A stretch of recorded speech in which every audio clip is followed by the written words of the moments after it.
নমস্কার বন্ধুরা, প্রত্যেক দিনের মতো আজকেও আপনাদের সামনে একটি নতুন ভিডিও নিয়ে আসলাম। আজকের ভিডিওতে আমি বলবো আইরিনস নেজাল স্প্রে নিয়ে। এটি কিভাবে ব্যবহার করবেন, এর কি ডোজ আছে, এটি কোন কোম্পানি তৈরি করে, এই মেডিসিনটির কত দাম করেছে, এই মেডিসিনটির কোনো বিকল্প মেডিসিন আছে কি না, সবশেষে জেনে নেব এই মেডিসিনটির কিছু পার্শ্ব প্রতিক্রিয়া। তার আগে বলি, এই চ্যানেলে প্রত্যেক দিন মেডিসিন সম্বন্ধীয় তথ্য পাওয়ার জন্য চ্যানেলটি সাবস্ক্রাইব করে রাখবেন। আমার নাম দেবব্রত বসাক, আমার চ্যানেলের নাম দেবা মেডিসিন। চলুন ফ্রেন্ড, আজকে কিছু নতুন শিখে নিই। তো ফ্রেন্ড, যে মেডিসিনটা বলছিলাম সেটি হচ্ছে আইরিনস নেজাল স্প্রে। এটি জুভেন্টাস ফার্মাসিউটিক্যাল লিমিটেড কোম্পানি তৈরি করে থাকে। এই মেডিসিনটির দাম করেছে 384 টাকা। মার্কেটে এরকম বিভিন্ন নামে বিভিন্ন কোম্পানির পাওয়া যায়। আপনাদের অঞ্চলে যেটি সস্তা মনে হবে সেটি ব্যবহার করে দেখতে পারেন। আমি স্ক্রিনে দু একটা মেডিসিনের নাম দেখিয়ে দিচ্ছি, ভালো করে দেখে নেবেন। সব একই, সবগুলোর মধ্যেই এই আইসোটনিক উপাদানটা দেওয়া আছে। তো ফ্রেন্ড, এটি একটি নাক বন্ধ করার চিকিৎসার জন্য ব্যবহার করা হয়। এটি একটি নিরাপদ মেডিসিন। এটি সর্দি, জ্বর বা জ্বরের মাত্রা, অ্যালার্জি কারণে সৃষ্ট চিকিৎসার জন্য ব্যবহার করা হয়। এটি হলো একটি ডিকনজেস্ট্যান্ট যা ঠান্ডা, ফ্লু, অ্যালার্জি, দূষণকারী কারণে নাক বন্ধ হওয়া, শুষ্কতা বা জ্বালা এগুলোর জন্য ব্যবহার করা হয়ে থাকে।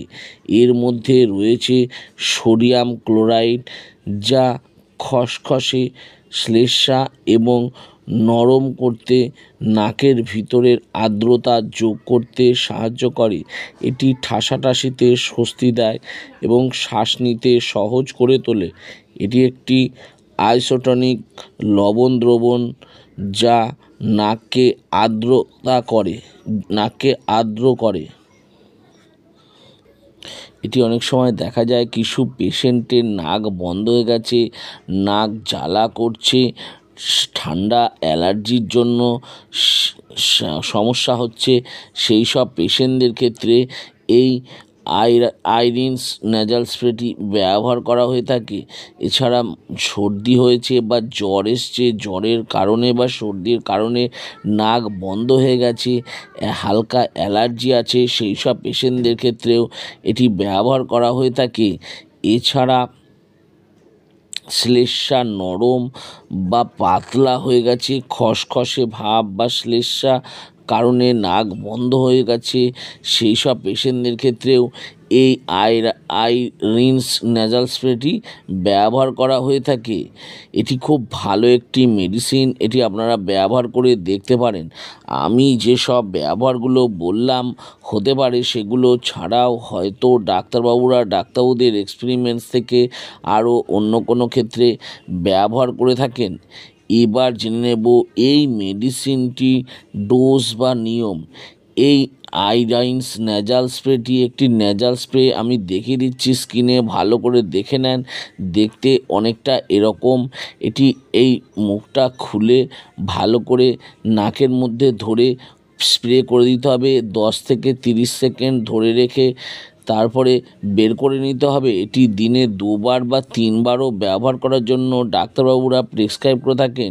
এটি 5 দিন বা 7 দিন ব্যবহার করবেন, তার বেশি ব্যবহার করবেন না। ব্যবহার করার আগে অবশ্যই ডাক্তারবাবুর পরামর্শ নিয়ে তবে এই মেডিসিনটি ব্যবহার করবেন। এটি বাচ্চাদের ক্ষেত্রে বা গর্ভবতী মহিলাদের ক্ষেত্রে ব্যবহার করার আগে আমি বলবো অবশ্যই ডাক্তারবাবুর পরামর্শ নিয়ে তবে মেডিসিনটি ব্যবহার করবেন।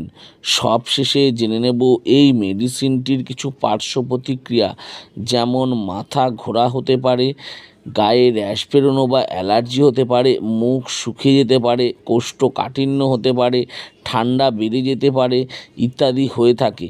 আমি যেসব পার্শ্ব প্রতিক্রিয়াগুলো বললাম হতে পারে, সেগুলো ছাড়াও যদি আরও অন্য কোনো সমস্যা দেখা দিয়ে থাকে তাহলে আমি বলবো এই মেডিসিনটি বন্ধ করে দেবেন এবং সঙ্গে সঙ্গে ডাক্তারবাবুর পরামর্শ নেবেন। তো ফ্রেন্ড, এই আইরিনস ন্যাজাল স্প্রে নিয়ে ভালো করে বুঝিয়ে দিলাম। আরও কিছু যদি জানবার থাকে নিচে কমেন্ট বক্সে কমেন্ট করে অবশ্যই জানাবেন, আমি তার উত্তর দেওয়ার চেষ্টা করব। আর আমার এই ছোট্ট ভিডিওটি যদি ভালো লেগে থাকে তাহলে অবশ্যই একটি লাইক করবেন। আর আমার চ্যানেলে যদি নতুন হয়ে থাকেন তো চ্যানেলটি অবশ্যই সাবস্ক্রাইব করে রাখবেন। আর পাশে থাকা বেল আইকনটি বা যে ঘন্টাটি আছে সেটি বাজিয়ে দেবেন, যাতে এরকম নতুন নতুন ভিডিওগুলো নোটিফিকেশনের মাধ্যমে আপনাদের কাছে খুব তাড়াতাড়ি পৌঁছে যায়। তো ফ্রেন্ড, ভিডিওটা আজকে আমি এখানেই শেষ করলাম। ভালো থাকবেন, সুস্থ থাকবেন, দেখা হচ্ছে পরের ভিডিওতে।